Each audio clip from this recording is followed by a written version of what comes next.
നമസ്കാരം. ഭാരത് ലൈവിലേക്ക് സ്വാഗതം. ശ്രീ രാജീവേട്ട നമസ്കാരം. വന്ദേ മാതരം.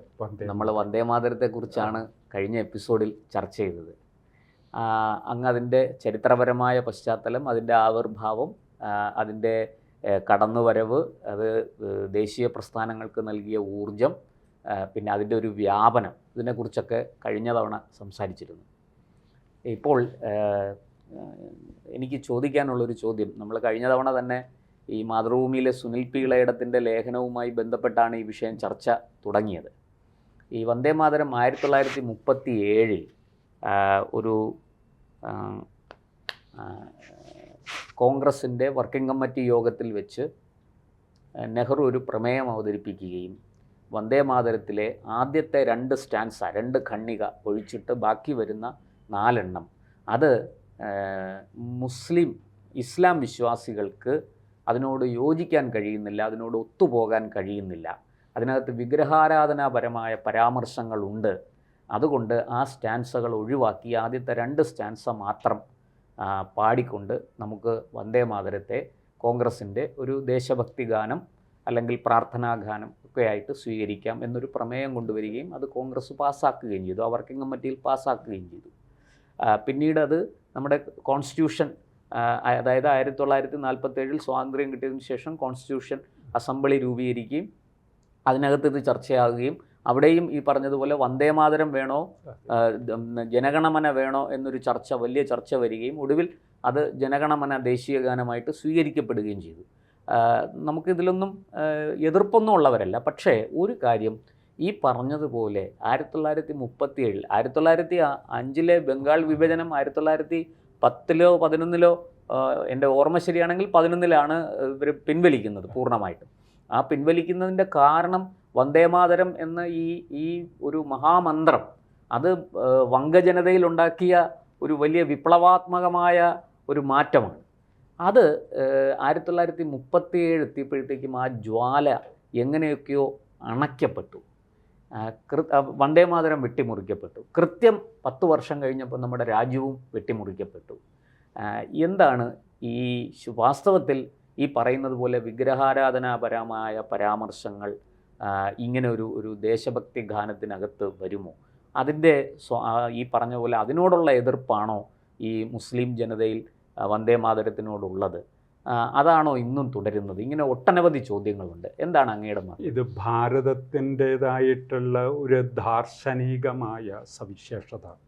അത് രാമകൃഷ്ണ പരമഹംസരുടെ വചനാമൃതത്തിലും അതിനു മുമ്പ് ചൈതന്യ മഹാപ്രഭുവിൻ്റെ ജീവിതത്തിലൊക്കെ ഉണ്ട്. അതായത് ഈശ്വരൻ നിരാകാരനാണോ സാകാരനാണോ,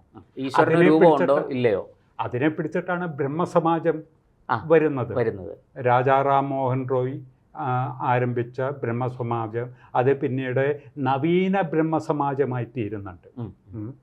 ഇതിൻ്റെയൊക്കെ അടിസ്ഥാനം ഈ നവാബുമാരുടെ ഭരണം കൊണ്ടുണ്ടാവുന്നത് ഈശ്വരനുണ്ട്, പക്ഷേ ഈശ്വരൻ നിരാകാരനാണ്, സാകാരനല്ല. അവിടെയാണ് രാമകൃഷ്ണ പരമഹംസരുടെ ഏറ്റവും വലിയ കോൺട്രിബ്യൂഷൻ. അദ്ദേഹം കാളി ഭക്തനായിട്ടാണല്ലോ വന്നത്. പിന്നീട് സിസ്റ്റർ നിവേദിതയുടെ കവിതയുണ്ട്, സ്വാമി വിവേകാനന്ദൻ എഴുതിയ കവിതയുണ്ട് കാളി ദ മദർ. അത് കഴിഞ്ഞ് സിസ്റ്റർ നിവേദിതയുടെ പുസ്തകമുണ്ട് കാളി ദ മദർ. അതായത് ഭാരതത്തിൻ്റെ ഒരു സാംസ്കാരിക സവിശേഷതയിൽ മാതൃത്വത്തിനുള്ള പ്രത്യേകത, പ്രത്യേകിച്ചും വംഗദേശത്ത്, അതിപ്പോൾ എല്ലാവരും അത് അംഗീകരിച്ചിട്ടുള്ളതാണ്, ടാഗോറും അംഗീകരിച്ചിട്ടുള്ളതാണ്. അപ്പോൾ താങ്കൾ പറഞ്ഞതുപോലെ 1911 നടന്ന കോൺഗ്രസ് സമ്മേളനത്തിൽ ജനഗണമന എന്നുള്ള പാട്ട് ടാഗോർ തന്നെ അവതരിപ്പിക്കുക. ഇതിനു മുമ്പ് 1896 ടാഗോർ തന്നെയാണ് വന്ദേ മാതരം അദ്ദേഹത്തിൻ്റെതായ രീതിയിൽ ട്യൂൺ ചെയ്ത് അവതരിപ്പിച്ചിരിക്കുന്നത്. പിന്നെ കോൺഗ്രസ് അത് 1896 1906 1896 വരും. പിന്നീട് തുടർന്ന് വന്ദേമാതര ഗാനമാണ് വരുന്നത് 1911. അതിൻ്റെ പ്രത്യേകത 1911 വിഭജനം പിൻവലിക്കുന്നു. അതെ, മറ്റേ നിവേദിത മരിക്കുന്നു. ഓ ഓ പിന്നെ വേറെ അതിനിടയിൽ അബനീന്ദ്രനാഥ ടാഗോർ വരച്ച ഭാരതാംബയുടെ ചിത്രം അതിനെക്കുറിച്ചായിട്ടാണല്ലോ ഇന്നും തർക്കം വരുന്നത്. ആ ഭാരതാംബയുടെ ചിത്രം ഭാരതഭൂമിയെ, അഖണ്ഡ ഭാരതത്തെ ഒരു ഒരു ഒരു ദേവിയായി സങ്കല്പിച്ചുകൊണ്ട് ഒരു ചിത്രം, അത് നിവേദിതയുടെ പ്രേരണ കൊണ്ടാണ്, പ്രചോദനം കൊണ്ടാണ് അബനീന്ദ്രനാഥ് ടാഗോർ എഴുതുന്നത്. പിന്നെ മറ്റേ JC ബോസ്, ആ JC ബോസിന്റെ ശാസ്ത്രീയമായി കണ്ടുപിടുത്തം എന്താ, സസ്യജാലങ്ങളിലും വൃക്ഷലതാദികളൊക്കെ ജീവനുണ്ട്. അപ്പൊ ഈ ഭാരതം എന്ന് പറയുന്നത് കുറെ കല്ലും മണ്ണും, ഇപ്പൊ ഹിമാലയത്തെ കാണുമ്പോൾ ഒരു കുറെ കല്ലും മണ്ണുള്ള സ്ഥലമാണ്. ഗംഗ കുറെ വെള്ളമുള്ള ഉള്ള സ്ഥലമാണ്. അതിനൊരു പേഴ്സോണിഫിക്കേഷൻ, അതിനൊരു വ്യക്തിത്വം, അങ്ങനെയുള്ളൊരു അത് ഭാരതീയരുടെ മനസ്സിൽ നിന്ന് മാറ്റിക്കളയാൻ പറ്റില്ല. അത് ഭാരതീയരുടെ മനസ്സിൽ നിന്ന് മാത്രമല്ല, ഭാരതത്തെ അറിയാനും പഠിക്കാനും കാണാനും കേൾക്കാനും വരുന്നവരുടെ മനസ്സിലും ഈ ചിത്രം അങ്ങ് പതിയുക. ഒരു എക്സലന്റ് എക്സാമ്പിൾ ആണല്ലോ സിസ്റ്റർ നിവേദിത. അതെ അതെ. അപ്പൊ സിസ്റ്റർ നിവേദിതയും പ്രവർത്തിച്ചത് എവിടെയാണോ അവിടെ തന്നെയാണ് മദർ തെരേസയും പ്രവർത്തിച്ചത്. അവർക്ക് നോബൽ സമ്മാനം കിട്ടി, സിസ്റ്റർ നിവേദിതയ്ക്ക് കിട്ടിയില്ല. അപ്പൊ ഇത് 1911 സിസ്റ്റർ നിവേദിത മരിക്കുന്നു. 1906 പിന്നീട് നടക്കുന്ന 16 നടക്കുന്ന കോൺഗ്രസ് സമ്മേളനത്തിൽ ടാഗോറും സുഭാഷ് ചന്ദ്രബോസും തമ്മിൽ വലിയ അഭിപ്രായ വ്യത്യാസം വരുന്നുണ്ട്. അത് എന്തിനെക്കുറിച്ചെന്ന് വെച്ചാൽ ആദ്യത്തെ 2 ഖണ്ഡിക അല്ല 3 ഖണ്ഡിക വന്ദേമാതരത്തിൻ്റെ ചൊല്ലി, പിന്നെ 3ാമത് വിട്ടുകളയുന്നു. സുഭാഷ് ചന്ദ്രബോസ് പറയുന്നു അത് പറ്റില്ല, പൂർണ്ണമായിട്ടും ചൊല്ലണം. അപ്പം ഇവിടെ സാകാരമാണോ ഈശ്വരൻ നിരാകാരമാണോ എന്ന് വിട്ടിട്ട് ദേശീയതയാണോ വലുത് സാർവദേശീയതയാണോ വലുത്? ആ സാർവദേശീയതയുടെ ഭാഗത്ത് ടാഗോർ സ്വദേശി പ്രസ്ഥാനത്തിലൊക്കെ വലിയ പങ്ക് വഹിച്ച ജൊറോസംഗോ ഭവനം എന്ന് പറഞ്ഞാൽ അതായത് വിപ്ലവകാരികളുടെ ഒരു കേന്ദ്രമായി ഇടക്കാലത്ത് മാറി. ഇത് അതായത് ടാഗോറിൻ്റെ മരുമകള് സരോജ ഘോഷാൽ നിവേദിതയുടെ അടുത്ത സുഹൃത്തായിരുന്നു. അങ്ങനെയുള്ള പല പിന്നെ ഒരു ടാഗോറിൻ്റെ ഒരു സഹോദരൻ വിപ്ലവ പ്രസ്ഥാനത്തിൽ വരുന്നുണ്ട്. പിന്നെ അതേപോലെ തന്നെ അരബിന്ദൻ്റെ സഹോദരൻ, അവർ 2 പേരാണ് അനുശീലൻ സമിതിയുടെ ആദ്യത്തെ പ്രവർത്തകർ. അപ്പം ഇവിടെ ഈശ്വരൻ സാകാരമാണോ നിരാകാരമാണോ എന്നുള്ള ചിന്തയിൽ നവാബുമാരുടെ ഭരണത്തിന് കീഴിലിരുന്ന ബംഗാള് സാകാരവുമാണ് നിരാകാരവുമാണെന്ന് അംഗീകരിക്കേണ്ടി വന്നു. അവിടെ നിന്നാണ് ഈ അല്ലാമ മുഹമ്മദ് ഇക്ബാൽ സാരേ ജഹാം സേ അച്ഛ, അതും ഈ വന്ദേമാതൃഗാനം പോലെ. നേരെ മറിച്ച് ജനഗണമനയ്ക്ക് അത്രയ്ക്ക് ഒരു പ്രാധാന്യം ഉണ്ടായിരുന്നില്ല. കാരണം എല്ലാവർക്കും അറിയാം ജോർജ് 5 സ്വീകരിക്കാൻ വേണ്ടി ടാഗോർ എഴുതിയതാണ്. അപ്പം ടാഗോർ തന്നെ പിന്നീട് പറഞ്ഞിട്ടുണ്ട്, ഇത് ജോർജ് 5 വേണ്ടിയല്ല, ഭാരതത്തിൻ്റെ ഭൂപ്രകൃതി പ്രത്യേകിച്ചും വംഗദേശത്തിൻ്റെ പ്രകൃതിയുടെ സൗന്ദര്യമൊക്കെ വർണ്ണിക്കാൻ. പിന്നീട് സ്വാതന്ത്ര്യ സമര കാലഘട്ടത്തിൽ അതിന് വളരെ വന്ദേമാതരം പ്രാധാന്യം കൊടുത്തെങ്കിലും ജനഗണമനയ്ക്ക് അതിൽ പ്രാധാന്യം വന്നു. പക്ഷേ സ്വാതന്ത്ര്യാനന്തരം എന്തു വന്നു വെച്ചാൽ സിന്ധ് കൂട്ടിച്ചേർന്നുണ്ടല്ലോ, അത് സിന്ധ് പാകിസ്ഥാനിലേക്ക് പോയി. അപ്പം ജനഗണമന എങ്ങനെ ഭാരതത്തിൻ്റെ ദേശീയ ഗാനമായി തീരുമെന്ന് വെച്ചാൽ വളരെ കോൺസ്റ്റിറ്റ്യൂഷൻ അസംബ്ലിയിലൊക്കെ അത് വലിയ ചോദ്യമായി. പിന്നെ അതുമാത്രമല്ല, ഈ ഇന്ത്യയിൽ നിന്നും വിട്ടുപോയ ബംഗ്ലാദേശിൻ്റെ സ്വാതന്ത്ര്യ ഗാനം അമർ സോന ബംഗ്ല. ഈ ബംഗ്ല എന്നുള്ള വികാരമുണ്ടല്ലോ, അതിനാണ് മമതാ ബാനർജിയൊക്കെ വല്ലാണ്ട് ഉപയോഗിച്ചത്. സംഗതി സിദ്ധാർത്ഥ ശങ്കറെ കോൺഗ്രസിൻ്റെ മുഖ്യമന്ത്രി ആയിരുന്ന സമയത്ത് അടിയന്തരാവസ്ഥ കാലത്ത് കാട്ടിയ ഗുണ്ടായിസം, അതിനെ അമർച്ച ചെയ്യാനായിട്ടാണ് കമ്മ്യൂണിസ്റ്റുകാർ വന്നത്. സാർവദേശീയതയും ഇതൊക്കെ. പിന്നെ വസന്തത്തിൻ്റെ ഇടിമുഴക്കം, അത് മറ്റേ ചൈനയിൽ നിന്നും ബംഗാളിലെ നക്സൽബാരി വന്നു, പല ഇടനാഴികൾക്കൂടെ കേരളവും ഇതിലൊക്കെ വന്നു. അപ്പോൾ ദേശീയതയും സാർവദേശീയതയും തമ്മിലുള്ള സംഘർഷം അതൊരിക്കലും സമന്വയിക്കില്ല എന്ന് വന്നപ്പോഴാണ് 30-35 വർഷത്തെ കമ്മ്യൂണിസ്റ്റ് ഭരണം സൈദ്ധാന്തികമായും പ്രായോഗികമായും കോൺഗ്രസ്സുകാരെക്കാളും വലിയ ഗുണ്ടകളായി മാർക്സിസ്റ്റുകാർ. രാമകൃഷ്ണ മിഷനിലെ സ്വാമിമാരൊക്കെ കെട്ടിയിട്ടടിച്ചിട്ടുണ്ട് കമ്മ്യൂണിസ്റ്റ് ഭരണകാലഘട്ടത്തിൽ ബംഗാളിൽ. പിന്നെ മറ്റേ ഒരു സന്യാസ ഗ്രൂപ്പ് വളരെ തീവ്രമായിട്ട് പിന്നെ നമ്മുടെ ഈ നക്സൽ സ്വഭാവമുള്ള അതങ്ങനെ വരുത്തി തീർത്താണ് എന്താ ആനന്ദമാർഗികൾ. അപ്പം കമ്മ്യൂണിസ്റ്റ് ഭരണകാലത്ത് ഇവർ ആനന്ദമാർഗികളും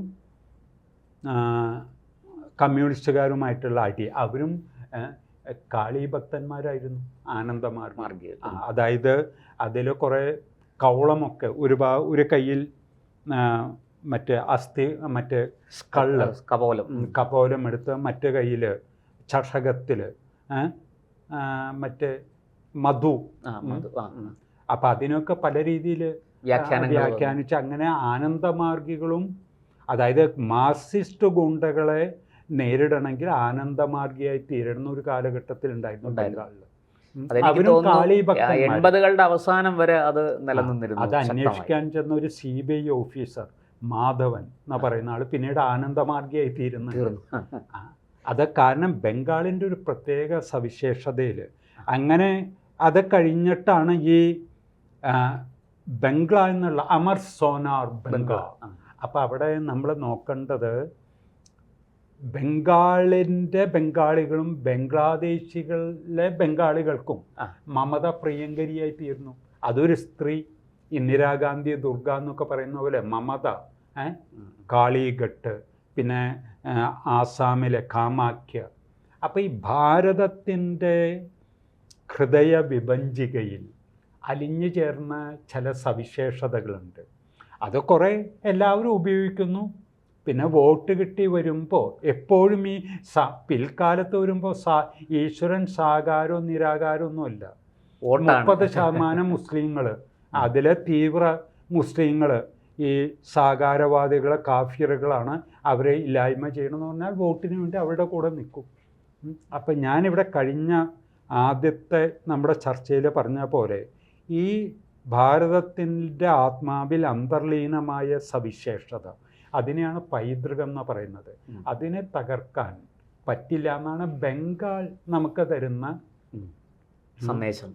അത് ഇവിടെ കേരളത്തിൽ ഇരുന്ന് സുനിൽ പീളയില്ല, ആര് പേനൊന്തിയാലും ഇതൊക്കെ ഒരു കുറച്ചുപേരെയൊക്കെ തെറ്റിദ്ധരിപ്പിക്കാൻ പറ്റും. ഞാൻ അതാണ് പറഞ്ഞു വരുന്നത്. തൽക്കാലത്തേക്ക് ഇതിപ്പോൾ എത്ര കാലത്തോളം ഇപ്പം മഹാകവി G. സുധാകരൻ തന്നെ പറഞ്ഞില്ലേ, എന്താ സാംസ്കാരിക നായകന്മാർ ആണ് ഇവിടുത്തെ എല്ലാ പ്രശ്നങ്ങൾക്കും കാരണം. അപ്പം ബംഗാളിൻ്റെ കാര്യം നോക്കിയിട്ട് ഇവിടുത്തെ മാർക്സിസ്റ്റുകാർക്ക് ഇനി രക്ഷപ്പെടാൻ പറ്റില്ല. പക്ഷേ രക്ഷപ്പെടേണ്ട ഒരു വിഭാഗമുണ്ട്. ബംഗാളിലുണ്ടായ പരിവർത്തനം കണ്ടില്ലേ, ഈ ടാഗോർ പറഞ്ഞ പോലെ വംഗദേശത്തിൻ്റെ പതനാഭ്യുദയങ്ങളിൽ മന്ത്രമായി തീർന്ന വന്ദേ മാതരം. അതിവിടെ 100 വർഷം ആഘോഷിക്കുന്ന സംഘടനയ്ക്ക് അതിലെ അനുശാസനാബദ്ധരായ അനുയായികൾക്ക് ഈ വന്ദേ മാതരം എന്ന മന്ത്രത്തിൽ നിന്നും ഊർജം ഉൾക്കൊണ്ടുകൊണ്ട് പ്രവർത്തിക്കാൻ സാധിക്കുമെന്നുള്ളതാണ് ചോദ്യം. അല്ലാതെ നമുക്ക് ഇവരൊന്നും ഇളയിടോ നുണയിടോ ഒന്നും പ്രശ്നമല്ല. പക്ഷെ എല്ലാ കാലത്തും ഇത്തരം ആൾക്കാരുണ്ടായിക്കൊണ്ടേ അവർക്കൊരു മറുപടി കൊടുക്കാൻ ഈ മെയിൻ സ്ട്രീമിൽ ഇരിക്കുന്ന ആൾക്കാർക്ക് സാധിക്കും എന്നുള്ളതൊന്ന്. ഇത് ഇനി അവർക്ക് സാധിക്കില്ലെങ്കിൽ സാധിക്കും എന്നുള്ള ആൾക്കാർ ഉൾക്കൊള്ളാൻ തയ്യാറാവുക എന്നത് രണ്ടാമത്തത്.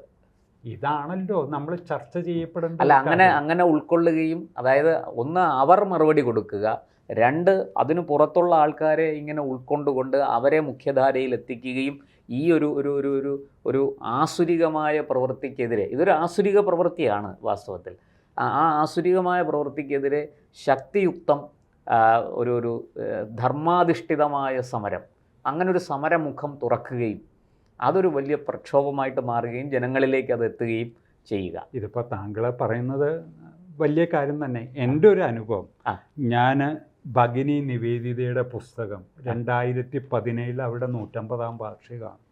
അത് എഴുതി ഞാൻ കാണേണ്ട ആൾക്കാരോടൊക്കെ പറഞ്ഞു, ഇതിപ്പോൾ കോൺഗ്രസ് ലോർഡ് കേഴ്സൺ പറഞ്ഞു, ഞാൻ ആ സംഘടനയുടെ ശാന്തമായ മരണം പ്രതീക്ഷിച്ചു കൊണ്ടാണ്. നോക്കണം അയാളുടെ ദീർഘവീക്ഷണം.